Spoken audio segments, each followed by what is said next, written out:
ஆவடி அடுத்த திருமுல்லை வாயிலில் ஒரு தனியார் பள்ளி முன்பு நிறுத்தப்பட்ட பைக்கின் பேட்டரியில் இருந்து இன்று காலை புகை வந்த நிலையில் பைக் திடீரென கொழுந்துவிட்டு எரிய தொடங்கியது. இதையடுத்து அங்கிருந்தவர்கள் தீ அணைப்பான் கொண்டு தீயை கட்டுப்படுத்த முயற்சி செய்தனர். சாலை அருகே மின்சார கம்பத்தின் கீழ் கொழுந்துவிட்டு பைக் எரிந்ததால் பதற்றமான சூழல் நிலவியது. தகவல் அறிந்து வந்த ஆவடி தீயணைப்பு துறையினர் தண்ணீர் கொண்டு பீச்சி தீயை அணைத்தனர். பைக் முற்றிலுமாக எரிந்து எலும்புக்கூடானது.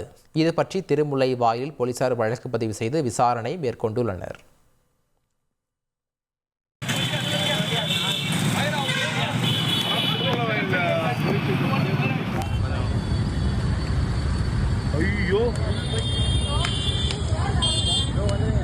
பசங்க யாராவது இருக்காங்களா கிளாஸ்ல?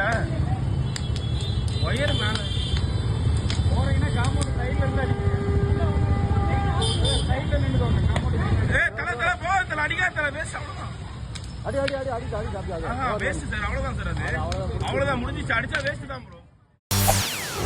செய்திகளை உடனுக்குடன் தெரிந்து கொள்ள உடனே சப்ஸ்கிரைப் பண்ணுங்க.